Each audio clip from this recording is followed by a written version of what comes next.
इस खबर के प्रायोजक हैं Manohar Lal jewellers, sector 18, Noida, UP. नया साल 2026 अपनी दस्तक दे चुका है और इसके साथ ही देश की अर्थव्यवस्था और आम आदमी की जेब से जुड़े कई महत्वपूर्ण नियमों में बदलाव लागू हो गए हैं। ये बदलाव बैंकिंग, टैक्स, रेलवे और सरकारी कर्मचारियों के वेतन से संबंधित है। इन नियमों का सीधा असर आपकी वित्तीय योजना पर पड़ेगा।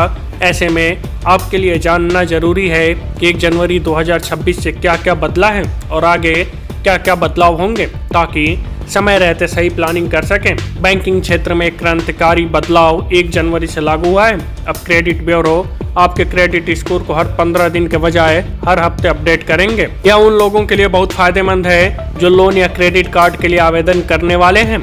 अब आपके द्वारा किए गए लोन रीपेमेंट या प्रीपेमेंट की जानकारी आपके स्कोर में बहुत तेजी से दिखाई देगी।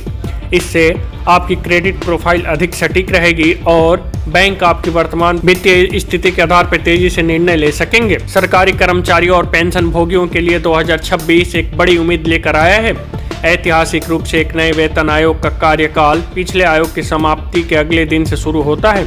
7वें वेतन आयोग का कार्यकाल 31 दिसंबर 2025 को समाप्त हो चुका है, जिससे 8वें वेतन आयोग के लागू होने का मार्ग प्रशस्त हो गया है। हालांकि सरकार ने अभी तक इसकी आधिकारिक घोषणा नहीं की है, लेकिन पूरी संभावना है कि कर्मचारियों को 1 जनवरी 2026 से एरियर मिलेगा। टैक्स पेयर के लिए एक महत्वपूर्ण समय सीमा समाप्त हो गई है। वित्तीय वर्ष 2025-26 के लिए revise income tax return file करने की अंतिम तिथि 31 दिसंबर 2025 थी। आज से यानी 1 जनवरी से टैक्स पेयर अपने ओरिजिनल रिटर्न में सुधार के लिए रिवाइज ITR दाखिल नहीं कर पाएंगे। भारतीय रेलवे ने टिकट बुकिंग की प्रक्रिया को अधिक पारदर्शी बनाने के लिए आधार ऑथेंटिक बुकिंग विंडो की शुरुआत की है।